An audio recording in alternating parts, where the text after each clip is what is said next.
Recording. Good morning and happy Wednesday to all of you badasses coming in here. It is that week. I've seen a couple memes this morning. It's like that week between Christmas and New Year's where you're like feeling kind of bloated from all the food you shouldn't be eating and having that extra eggnog that you probably shouldn't have.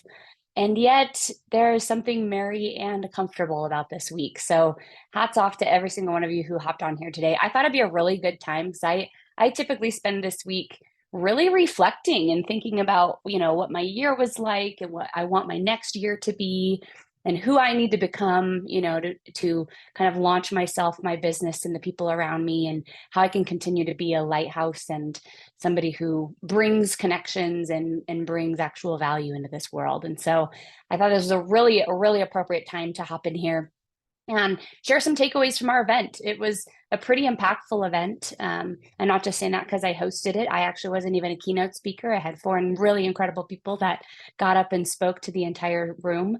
We have over 100 women that attended the event, and there was cheers. There was a lot of laughing. There were a lot of mimosas poured. These ladies can drink, let me tell you, and some really beautiful moments. And so I kind of want to open it up first because the progress of the day really kind of started with a mastermind style. We did roundtable mastermind where we got to revisit, very similar to if you were in Colorado with Katie and I last June.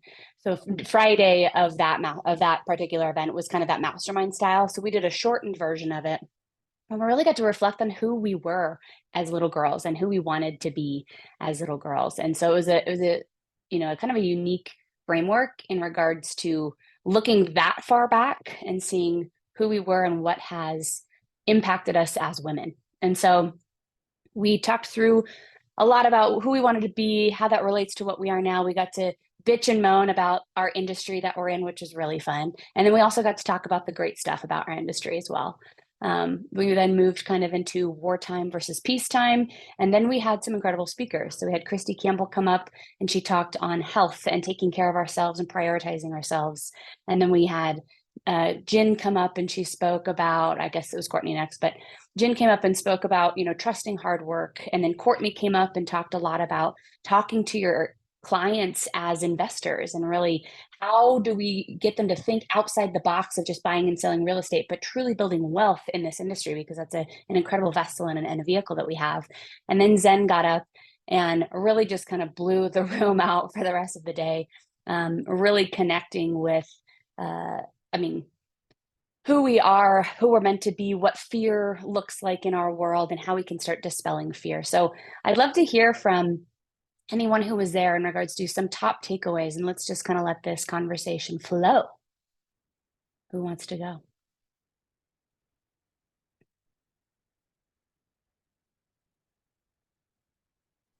Crickets.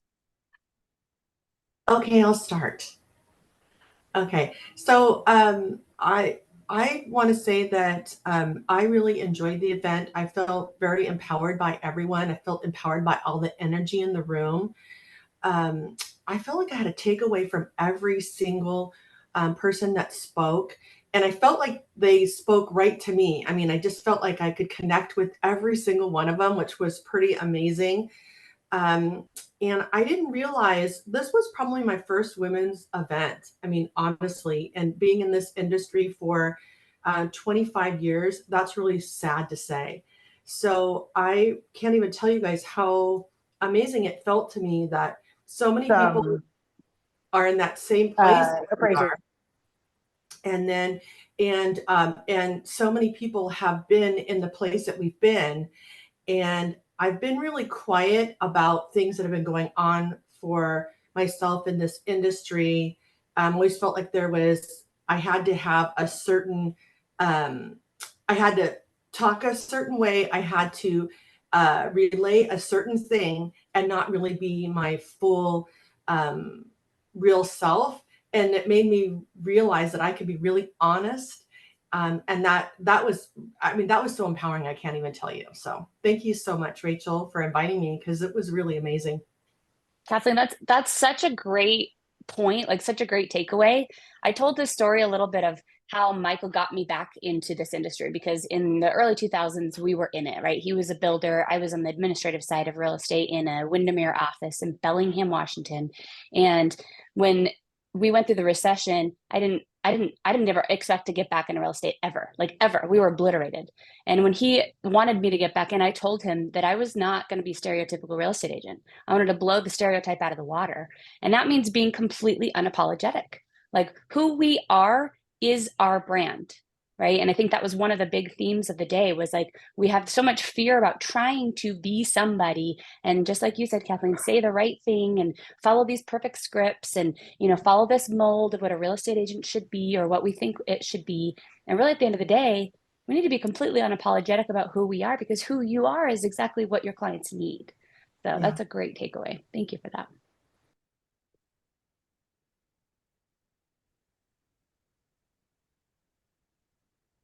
Who's up?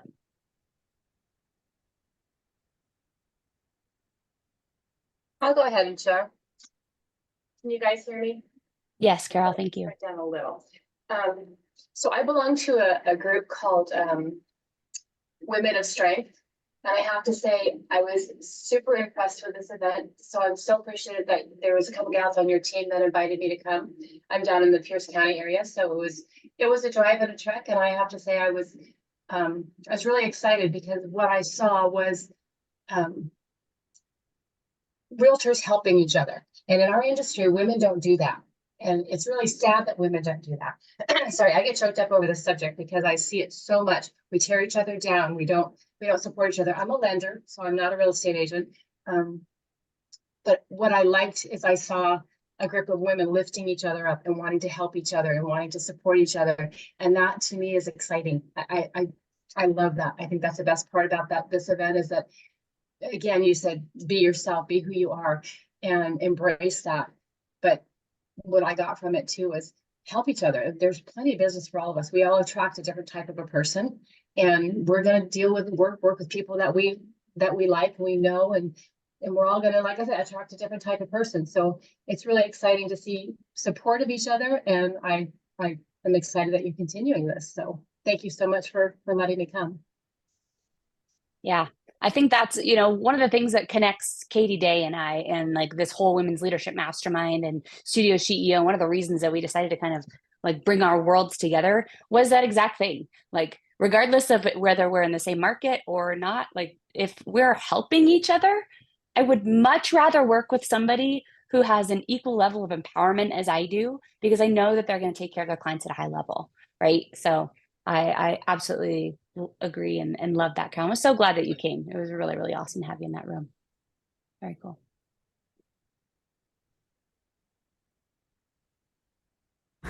I guess I'll talk a little bit.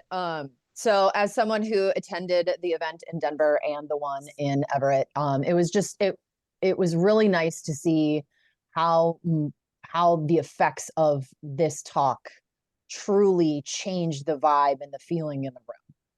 And I saw it in Denver, experienced it in Denver, saw it in Washington. It was just great. And it's just nice to know and see that other women are helping other women, because I just hate this whole, like, it's a competition thing. I just can't stand it. Like I played sports in high school. That was a competition. Real estate is not a competition. It is about, grabbing someone and pulling them up to your level. And I felt like a lot of people felt that and felt inspired by both of these events. So thanks, Rachel.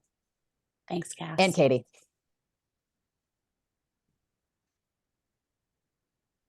And there's my food. Awesome. Hi, ladies.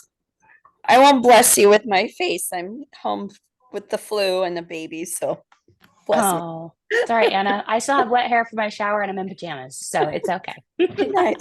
I didn't even make it that far, but I really appreciated the event. I personally was surprised of how much we like dug into the past, childhood traumas, and like life in general. Our table got pretty deep, and I really appreciated the conversation. I didn't realize how badly I needed it. I think it was, I don't know about you guys, but I had a really rough year. So it was like a nice way to talk about it, like get some things connected, I guess, that I wasn't even connecting myself. And I just think having those high level emotional conversations doesn't happen very often with strangers. So when you do, there is some kind of freedom that happens where you kind of realize, holy shit, you're not in on this alone. There's plenty of us in this room dealing with the exact same shit. Most of the women in my, at my table had some really serious topics. And so it was enlightening and humbling. And I really appreciated just being around such powerhouses and feeling like, damn, I got a long ways to go. I got to pick up the gear and get moving. So yeah, Mhm. I really appreciate you putting that together.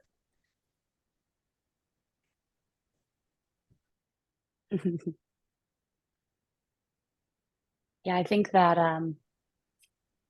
when it comes to sharing things, we are plagued with the social media curse right now and the highlight reels.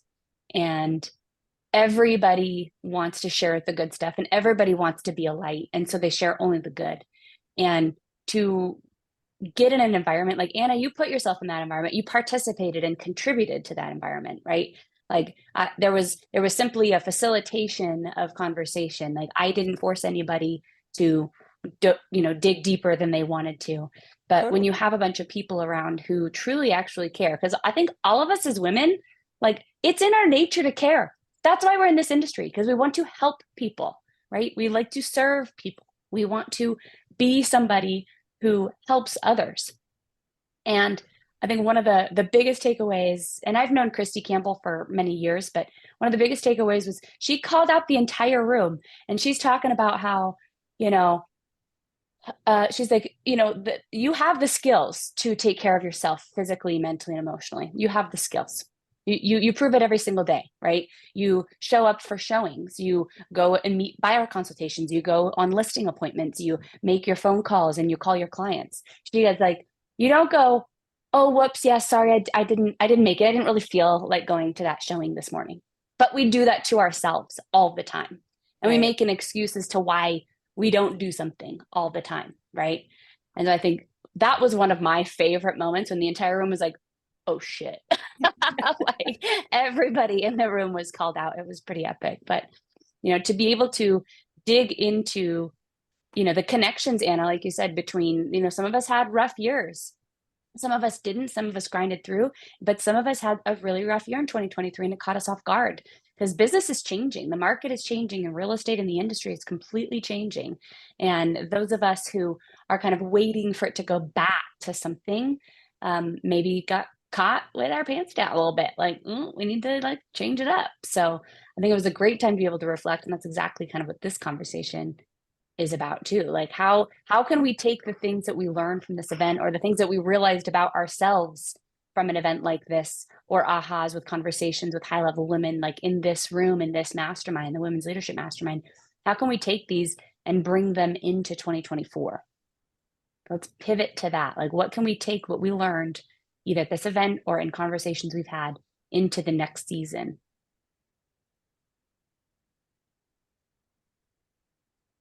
Robin, I see you're unmuted.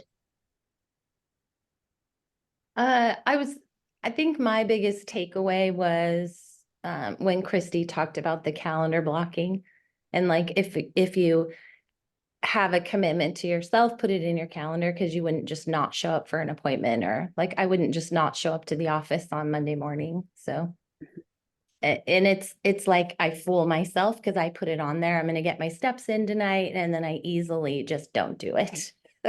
So I guess focusing this year on making that the priority like I would anything else.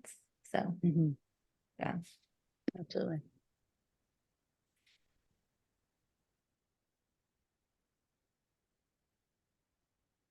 Julie, I see you're unmuted. Do you have a comment?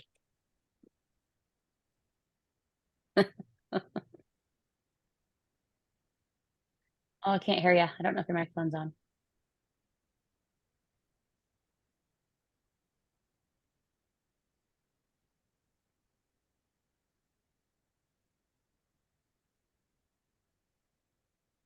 All right, Jen, I saw you unmute. Just figured out our microphone here. Yeah. For me, I think my biggest takeaway was from Zen. I really liked her, very engaging, where she took the whole room in that exercise to think of something that was really freaking you out and then to breathe through it and discern whether that was really fear or if it was, something that was actually something to be alarmed about. And I thought that was a really cool exercise. I was talking with her after the event a little bit as well, and I feel like naturally I kind of have done that in the past, but I've never really named it or articulated it or called on it as a tactic when I'm feeling overwhelmed or, um, kind of got that panic feeling or something along those lines. And so I think that that will be a really cool thing to call upon in moments of crises where it's a crisis, but it may not be. So I thought that that was a really interesting way to get very cerebral about what exactly is happening to you and how to take away your body's reaction to things. Because really, in the end, it's very straightforward what's going on around you if you can remove that visceral reaction your body does and gets in the way for you. Yeah, 100%. For those of you who were not at the event and don't know Zen, look up Zen DeBrook. She is an author. She is the founder of something called your IGS, your internal guidance system. She was a mentor of mine years ago. I hired her for lots and lots and lots of money to coach me personally in leadership and mindset, in kind of forecasting who I wanted to become and help kind of start carving and creating my path. And to Jen's point, help become more present and a little more what you would say is cerebral, right? Understanding that your body will manifest physically what you are feeling emotionally and spiritually. And so to be able to, she even identified, here it's DeBruck, DEBURUCKE. To be able to identify like that the feeling in your throat, like when you feel like fearful or worried and there's that like caught up feeling in your chest or your throat, like that's something that maybe not true. That may be something that you're afraid of or worried about, but it's not something that's going to come to pass or come to fruition. And so she has just an incredible exercises that she goes through. And one of the things that I did with her, and ironically, this was before the pandemic. This is 2019, and she was the one who really taught me to live without fear and to live without that feeling of constant dread or worry, and to understand that overwhelm and anxiety are actually fuel to perpetuate success throughout my life, even if in the moment it feels like failure. And so she was an incredibly pivotal person in my life. And her book is phenomenal. And she does live teachings, and she does, she has 8 and 12 week, seminar things that she does. Her company now is called the Smart Soul Academy. And so it's very, very touchy feely. It is very, very, you have to be very intuitive and very okay with, hearing about spirituality and hearing about the Holy Spirit. And she is not, afraid to talk about the G word and really express her feelings and her deep, deep, deep connection with God. And so it was an incredible moment that Zen really brought to the room. Whether or not you believe, whether or not you are religious, totally doesn't matter. She will even say, like, I'm not religious. She'll be like, F the church. Like, this is not about the church. This is about a connection with a higher power and a connection with a deep, deep meaning that, he has in your life, or that they have in your life. So very, very cool. Thank you, Katie. Appreciate your contribution there. So the funny thing is like, this woman is one of the most impactful people in a lot of like high level circles. For instance, BlackRock hired her to do an 18-week leadership training with their top 12 executives in 2023. And only 10 of them made it through of the 12, because she said, number one, narcissists don't work well with me. And number two, one of the guys had a different religion, and he couldn't sit in a room and she talked about the Holy Spirit of God at all. So those two didn't make it through. But I mean, it was a $250,000 contract that she had with BlackRock, and she brought them through this training because these people lead hundreds and hundreds of people. And whether or not BlackRock is our friend in the real estate industry, regardless of that, the fact is that she has an incredible impact on high-level leaders from Wall Street to, obviously real estate oligarchs. So anyways, look her up if you haven't already. She's an incredible force. And yeah, she definitely brought the heat to the room at the end of the day. It was very, very cool. Any other takeaways? Tara, I haven't heard from you. Julie, maybe your microphone is working.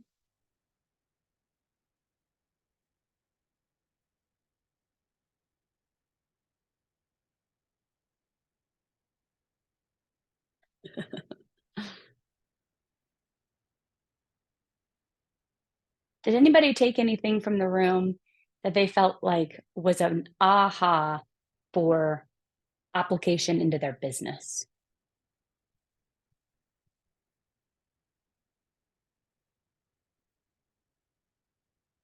And if so, what?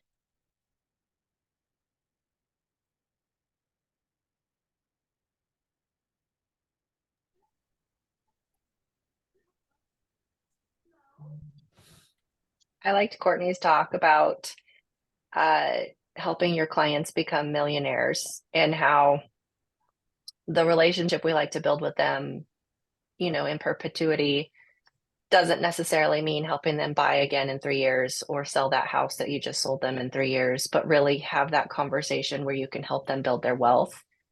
Because at the end of the day, that's going to cycle back and trickle into your own business and so forth. She's actually built a business on managing properties for people in that way and that sort of thing. And I think that that's such an interesting way to conceptualize your relationship with your clients as you start building them now. Instead of just saying, hey, I'm going to check in on you every quarter to talk to you about my client events, it's going to be more like, you know, when you're ready to move, how can we turn this cash flow into something that's going to benefit your family versus let's just pull your equity and get a bigger house. So I thought that was a really cool mind shift a little bit on how you start planting the seeds of those relationships with your clients now. And I've actually touched on that a couple of times talking with new buyers of mine. And it's almost like they had no idea that real estate agents care about them long term that way. So it was really cool to hear her talk about that. That is one of my favorite things about Courtney. Go ahead, Kathleen. Yeah. You know, I was just going to say that too. Jen, right? It was Jen, right? Yeah. Because I felt the same way. I feel like it provides us that additional service to our clients. And it was so eye-opening to me because I was just about, okay, who's ready to sell their home? Who's got enough equity? And how can I help them buy another home? But helping them build wealth, when I know so many clients would really appreciate that. I feel like, you know, I've always said that I really care about my clients. Well, this shows them how much I care because I want them to succeed. And I was just mind blown by that. And I was kind of, it's funny, but I was kind of embarrassed that I never thought of that. We invest ourselves, but I never thought to share that with my clients and help them do it too. And that was crazy. It's totally true. I think, you know, Courtney's entire chat was really about challenging people's thinking because they just think straight across, oh, okay, I have to sell this to buy the next one. And she's like, well, have you thought about potentially doing a short-term rental or what would a long-term rental look like with a HELOC? You know, like how can we figure out a way to pull cash out that you need to buy the next property, but keep wealth in your pocket because this is an asset that's going to continue to go up in value. And so, you know, her entire talk is like, hey, I want to make you a millionaire. That's what she tells every single client she meets. I want to make you a millionaire. And the only way to make you a millionaire is for you to own real estate. And so it's an incredible way for her to do that. She can, you know, consistently sells 10 million in real estate every single year just by being herself and showing up and having those good conversations. So yeah, I loved that and challenging that thinking. Tara, what do you got? Really, I apologize if someone already said this. I've been at an electrical inspection listening. I really like Jen's talk and just pick up the knife. Just pick it up. Even if you're scared of doing something, just do it. Don't think about it. Just do it because it's probably not as scary as you made it in your head. And that sunk home and like just stuck with me the whole time. Mm-hmm. I love that. I'm so glad. I think for me, and I said it then and I'll say it again.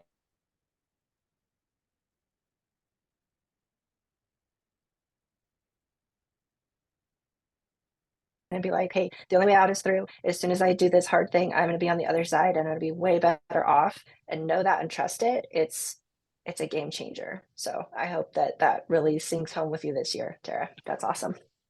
Jen, you want to talk about your correlation between faith and trust? Because I obviously we've known each other for years, and you're one of my favorite people on the entire planet. But a lot of people don't really put that together, like that they're different and how they're different. So I think that's a really worthy point. If you wouldn't mind sharing what you shared there. Sure.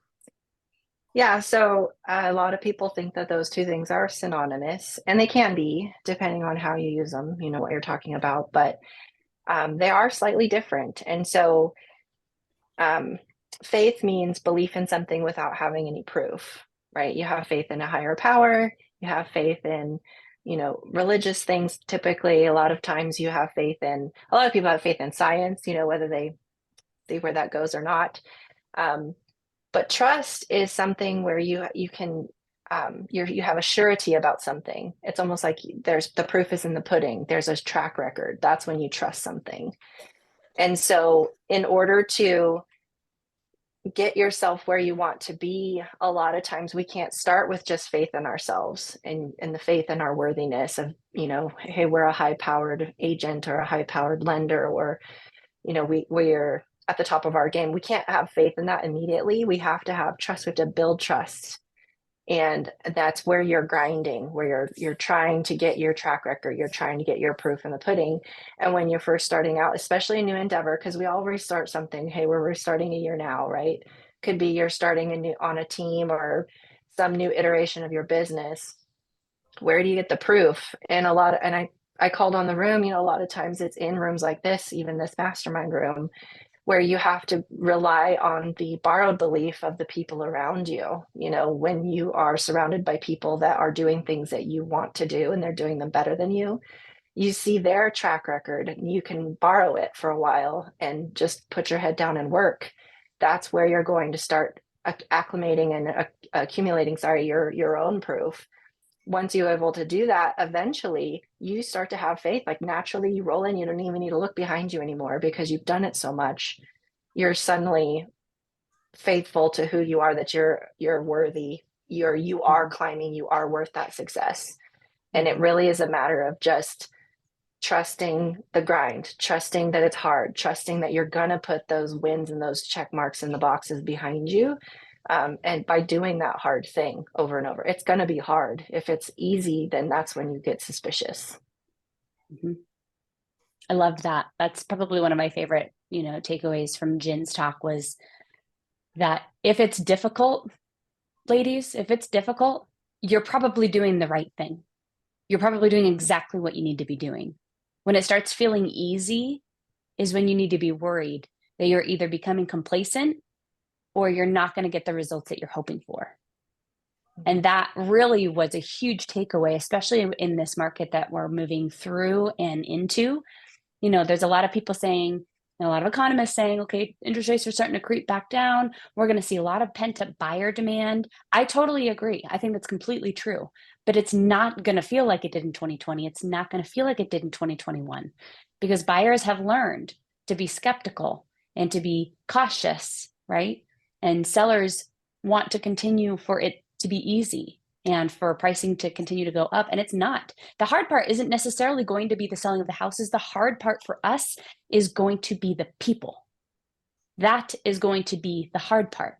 The conversations that we have to have, the know-how that we are going to have to portray, the language patterns that we're going to have to use. That's what's going to be difficult. So who are you in this market? Do you trust you to get your clients through this market? Or do you need to continue to tap into rooms like this, continue to tap into leaders in the industry and women's leadership mastermind and studio CEO and all these different rooms for that borrowed belief to say, hey, they're doing it. Cass is dominating on YouTube. Jen is absolutely crushing her year with pay-per-click leads, for goodness sakes, right? Like these women are doing things at an incredibly high level. So tap into these women, utilize that borrowed belief on the faith that you can also do so until you trust yourself enough to not have to use their belief. You've making your own proof. You've done it yourself now. I think as we're moving into 2024, you know, the message to my team has been that we're slingshotting into 2024. that we are all taking it slow. We are all becoming masters. We are all grinding and becoming, really disciplined in our skill building, in our role plays and our language patterns and, our disciplines. Because the slower and the more focused that we stay now, the more skills that we continue to build now, the more focus that we continue to have now, we're going to slingshot our businesses next year. Because it's going to be hard in 2024, and it's going to be probably hard again in 2025. And if it's hard, we know we're doing the right thing. So wrap our heads around it. Love it. Any last takeaways? I don't want to take your whole morning because I know some of you have things to do. Some of you have drives to have. But any last takeaways?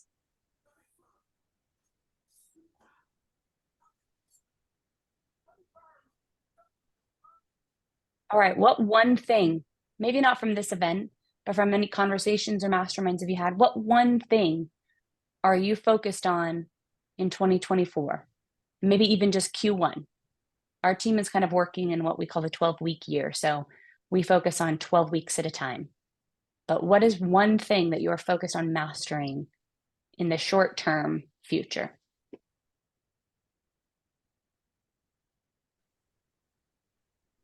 So I've been dealing with an overwhelming amount of anxiety this year. It's new for me. And so for me, that is my ultimate goal, is figuring out where the hell that came from. Getting back into the gym I'm assuming that's what it is. I haven't been at the gym because of the baby, but yeah. So anxiety, nipping it in the butt. That's game plan number one. I love that, Anna. And you're not alone. Everything around us, like our entire environments, from social media to industry news to other people's lives to family pressures to kids to marriage, to all of it, creates anxiety in our world. Every single thing creates anxiety in our world. So one quick tip, if I were to give you one in regards to anxiety, is control the controllables. Control your schedule. Go to the gym. Exercise. Control what you put in your mouth. Control how much you move your body. Control the amount of conversations you have. The second that you start, if you know within yourself that you are taking action in every area that you can take action, there's not going to be room for anxiety anymore. Yeah. I encourage you to do that. And I know that you can. Appreciate you. Mine kind of goes hand in hand with what she said, except mine is scheduling, because that has been my weakness all year, because my children seem to have run my schedule. And so I'm taking back my schedule for myself. That way I can go to the gym, she said. And I can do the things without having the anxiety of, well, I have time to do it later. Mm-hmm. Top tip I have about that, I have found, and you don't have to get up at like 4 a.m. or anything, but the earlier you're able to put your personal promises to yourself and knock those out in the day, the more likely they will actually get done, because the afternoon is chaos. That's when your clients need you. That's when your family needs you. That's when you have to go to the grocery store. That's when you run out of gas. But if you can focus what you promise yourself more towards the beginning of the day, and if you can do it before, your clients are alive and texting you in the morning, that I think would give you a little bit more success to making sure that it actually happens. Jen, did you run out of gas recently? Just curious. I did not. No, nope. Nope. Okay, just checking. That was a friend. Yes. No, but it wasn't me. No. What else? What one thing? Short-term change, short-term update. And this doesn't have to be something we add. And I don't know if we talked about that specifically at the event, but one thing I'm kind of obsessed with right now is not adding more things. It's actually taking away things that aren't serving us at a high level. Addition to our lives by subtraction in our schedule. It's something that I am completely obsessed with right now. Yeah, 2024 is, I I don't have any big moves to make. It's just more doing what I'm doing, but I'm going to hold on with both fists, the structure I have already built into my life because it's been working for me. So I do go to the gym regularly. I do have a coach. I do eat on a meal plan, and I'm going to keep doing those things because that's what I can control. When I'm in full control of those things, it's easier for me to operate the rest of my world, knowing that it's easier for me to take away the gauze over my eyes and see, okay, I can actually control this or I can't because I've already exercised what control looks like. It's easier for me to discern, all right, I can control this outcome with these clients and I can make a difference, or next, move on. And I think that is really going to be what the cutting edge on 2024 is for me.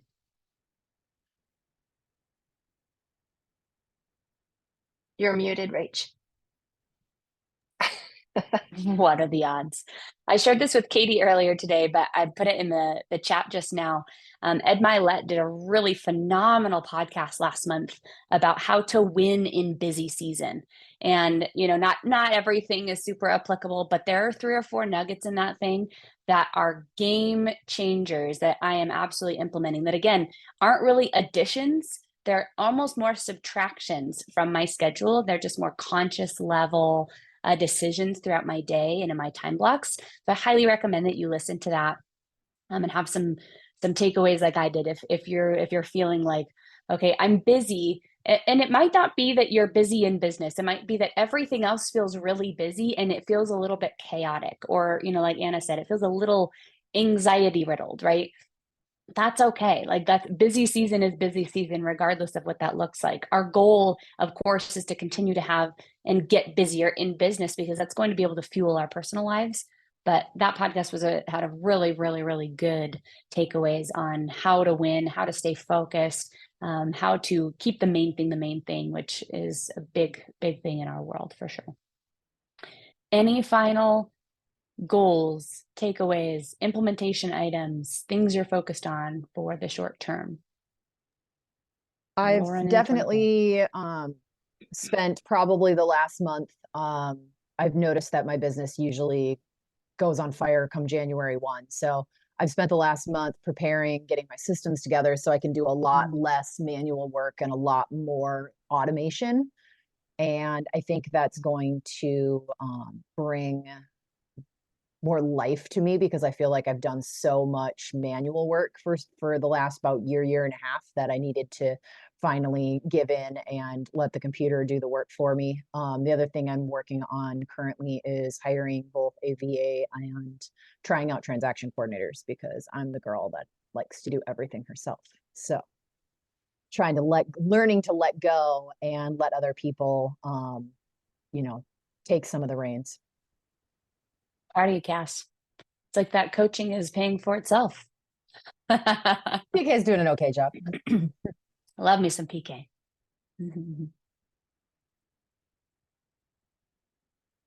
Any final takeaways, ladies? Anything you want to share?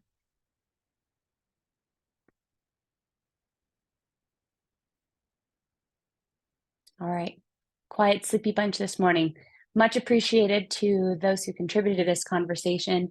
I think as we move through this week and begin a whole new year, a whole new week on Monday, kind of wild.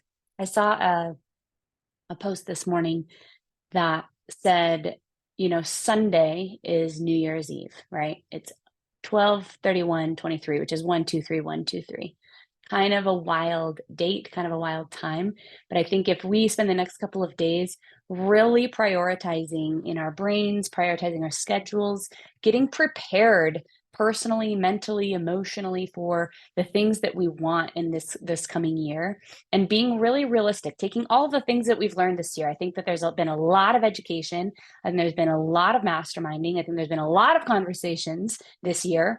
Now it's time to take some of those things and actually put them into action. Does your schedule next Monday, does it reflect the schedule of a person who is going to achieve the level of business that you want? Does your schedule reflect the kind of fitness level that you want to have? Does your grocery list for this weekend reflect the kind of food that you want to have in your house? Like, these are the things that I'm thinking about, right? As I'm going through my week. And I encourage you guys to do the same thing. When you're implementing things into your life, whether it's a resolution or whether it's a goal or whether it's something that is an implementation item, make sure that it's realistic. If you're not going to the gym or you're not making it in right now, do not expect yourself to get in 5 days a week. Start with 3. Nail that for 8 to 12 weeks, then add 1 more, right? Realistic implementation items. We cannot go 0 to 60 and expect good results. You're going to hit burnout. So thank you, ladies.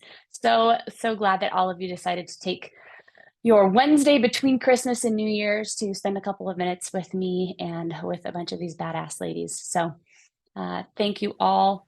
Appreciate every single one of you, and wishing you all nothing but success in this new year. Talk to y'all soon. Thank you. Happy New Year. Thanks, Happy ladies. New Year. Bye. Happy New Year.